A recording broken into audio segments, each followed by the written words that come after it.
बातें करते हम खेतों की और उसके रखवाली की, बाग बगीचा फल फूलों और फसलों की हरियाली की। हम बीजों की बातें करते उत्तम जल संसाधन की, हम तकनीकी बातें करते फसलों के उत्पादन की।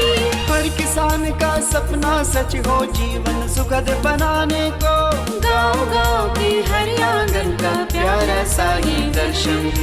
कृषि दर्शन, कृषि दर्शन, कृषि दर्शन, कृषि दर्शन, कृषि दर्शन, कृषि दर्शन, कृषि दर्शन, कृषि दर्शन। नमस्कार, कार्यक्रम कृषि दर्शन में मैं शशिकला स्वागत करती हूं आप सभी किसान भाई बहनों का। किसान भाइयों, आज हम आपके लिए बेहद खास जानकारियां लेकर आए हैं।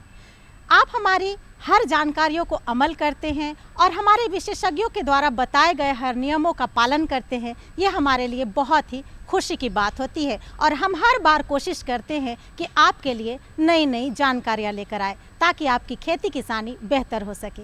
कार्यक्रम की शुरुआत हो चुकी है। आइए किसान भाइयों, सबसे पहले हम देखते हैं कृषि समाचार। नमस्कार, कृषि समाचार में आपका स्वागत है। मैं हूं मृदुला। आइए देखते हैं आज कृषि समाचार में क्या है खास। प्राकृतिक खेती को दिया जा रहा बढ़ावा, मिट्टी की उर्वरा शक्ति को बढ़ाने के लिए लगाएं दलहनी फसल, गर्मा मूंग की खेती के लिए अनुशंसित प्रभेद में लगाएं SML 688। अब समाचार विस्तार से। रासायनिक उर्वरकों से निर्भरता कम करने के लिए प्राकृतिक खेती को बढ़ावा दिया जा रहा है। इससे जलवायु परिवर्तन के प्रभाव को भी कम किया जा सकता है, जिससे किसान टिकाऊ खेती को अपना सकते हैं। मिट्टी की उर्वरा शक्ति को बढ़ाने के लिए दलहनी फसल लगाएं। दलहनी फसल वातावरण से नाइट्रोजन को अवशोषित कर मिट्टी में जमा करती है और पत्तियां झड़कर मिट्टी में खाद बन जाती हैं, जिससे मिट्टी की उर्वरा शक्ति बढ़ती है और उत्पादन बेहतर होता है। किसान भाई, यदि आप कृषि के साथ पोल्ट्री फार्मिंग का भी कार्य कर रहे हैं तो ब्रूडिंग प्रबंधन पर ध्यान दें। विशेषकर ठंड के समय तापमान नियंत्रण आवश्यक है। साथ ही मुर्गियों या पक्षियों के विस्तार में नमी धारण करने की क्षमता और शुद्ध वायु के लिए उचित वेंटिलेशन की भी व्यवस्था होनी चाहिए। किसान भाइयों, जाड़े के दिनों में आप अपने प्रबंधन को शुरुआत करें ब्रूडिंग के समय से ही। ब्रूडिंग में विशेष करके ध्यान रखें और ब्रूडिंग में भी कहेंगे जो तापमान है उस पर आप तापमान नियंत्रण पर विशेष ध्यान रखें। साथ साथ लीटर मैनेजमेंट और वेंटिलेशन पे आप खास तौर से अपना ध्यान रखें। गर्मा मूंग की खेती से अधिकाधिक उत्पादन लेने के लिए 30 किलोग्राम बीज प्रति हेक्टेयर लगाएं। कतार से कतार की दूरी 30 सेंटीमीटर और बीज से बीज की दूरी 10 सेंटीमीटर रखें।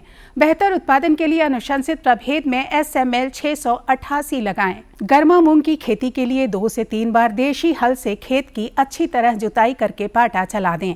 जुताई के समय गोबर की सड़ी खाद 5 टन प्रति हेक्टेयर की दर से खेत में अच्छी तरह मिला दें। मूंग ऊंची जमीन में लगाई जाने वाली फसल है, इसलिए खेत में पानी का जमाव नहीं होना चाहिए। किसान भाई, टाण जमीन में फसल की निकौनी के लिए व्हील हो नामक कृषि यंत्र का प्रयोग कर सकते हैं। इसकी कार्य क्षमता 18 से 20 डेसिबल प्रतिदिन है।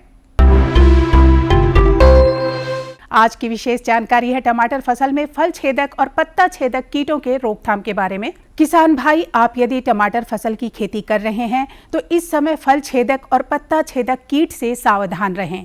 इन कीटों के रोकथाम के लिए 250 किलोग्राम नीम की खल्ली में 20 किलोग्राम DAP मिलाकर अपने खेतों में भुरकाव कर दें। और अब एक नजर राज्य के 5 प्रमुख शहरों के मौसम के मिजाज पर।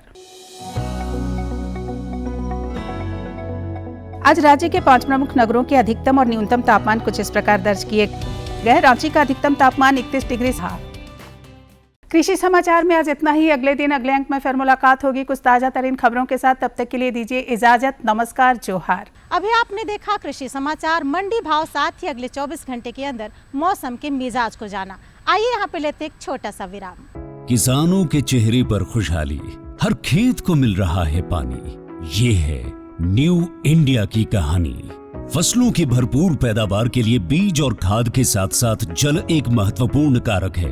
पानी की बचत न केवल मिट्टी के स्वास्थ्य में सुधार करती है बल्कि उत्पादकता बढ़ाने और पर्यावरणीय लाभ प्रदान करने में भी मदद करती है। इसके अलावा पानी की उतनी ही मात्रा से लंबे समय तक सिंचाई तथा विस्तारित क्षेत्र में सिंचाई करने में भी मदद मिलती है। इसे ध्यान में रखते हुए माननीय प्रधानमंत्री श्री नरेंद्र मोदी जी के दूरदर्शी नेतृत्व में कृषि एवं किसान कल्याण मंत्रालय ने साल 2015-16 में पर ड्रॉप मोर क्रॉप यानी प्रति बूंद अधिक फसल योजना लागू की थी। पर ड्रॉप मोर क्रॉप पर सरकार का बहुत जोर है और ये समय की मांग भी है। साथियों, माइक्रो इरिगेशन भी इनपुट कॉस्ट कम करने का और ज्यादा प्रोडक्शन का बहुत बड़ा माध्यम है और एक प्रकार से एनवायरनमेंट की भी सेवा है। सूक्ष्म सिंचाई के माध्यम से उपलब्ध जल संसाधनों के उपयोग को इष्टतम किया जा रहा है। इसका उपयोग सटीक सिंचाई और बेहतर ऑन फार्म जल प्रबंधन प्रथाओं को बढ़ावा देने के लिए भी किया जा रहा है। सूक्ष्म सिंचाई का ये तरीका भंडारित जल के संरक्षण और प्रबंधन में भी मददगार है। सूक्ष्म सिंचाई को 2 तरीकों से अपनाया जाता है। पहला, ड्रिप इरिगेशन। इस तकनीक में पानी को पौधों की जड़ों पर बूंद बूंद करके पहुंचाया जाता है। इस कार्य के लिए पाइप, नलियां तथा एमीटर का नेटवर्क लगाना पड़ता है। इसे टपक सिंचाई या बूंद बूंद सिंचाई भी कहते हैं। दूसरा तरीका है स्प्रिंकलर इरिगेशन।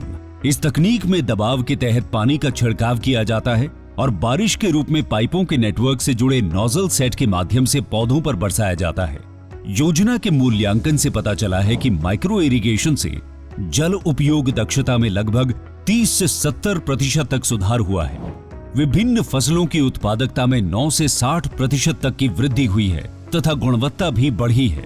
किसानों की आय में 10 से 69% तक की बढ़ोतरी हुई है। पंपिंग में विद्युत ऊर्जा और डीजल की बचत हो रही है। साथ ही इससे ग्रामीण क्षेत्र में रोजगार के अवसर भी उत्पन्न होते हैं। पर ड्रॉप मोर क्रॉप यानी प्रति बूंद अधिक फसल के तहत ड्रिप और स्प्रिंकलर सिस्टम के लिए सरकार छोटे और सीमांत किसानों को 55% और अन्य किसानों के लिए 45% की सहायता प्रदान करती है। इसके अलावा कुछ राज्य सूक्ष्म सिंचाई को प्रोत्साहित करने के लिए किसानों को अतिरिक्त सब्सिडी भी प्रदान करती है। इसे लगाने के लिए एक लाभार्थी को अधिकतम 5 हेक्टेयर क्षेत्र में सूक्ष्म सिंचाई हेतु सहायता मिलती है। पिछले 9 वर्षों में प्रति बूंद अधिक फसल यानी PDMC योजना के माध्यम से सूक्ष्म सिंचाई के तहत लगभग 78 लाख हेक्टेयर क्षेत्र को कवर किया गया है, जो कि 81% से अधिक सूक्ष्म सिंचाई कवरेज है। इसके अलावा सूक्ष्म सिंचाई के कवरेज के विस्तार के लिए नाबार्ड के साथ मिलकर 5,000 करोड़ रुपए की सूक्ष्म सिंचाई कोष यानी MIF बनाया गया है एवं इस कोष को 10,000 करोड़ रुपए तक बढ़ाना प्रस्तावित है। पर ड्रॉप मोर क्रॉप योजना का लाभ पाने हेतु अपने नजदीकी कृषि एवं उद्यान विकास के कार्यालय से संपर्क करें।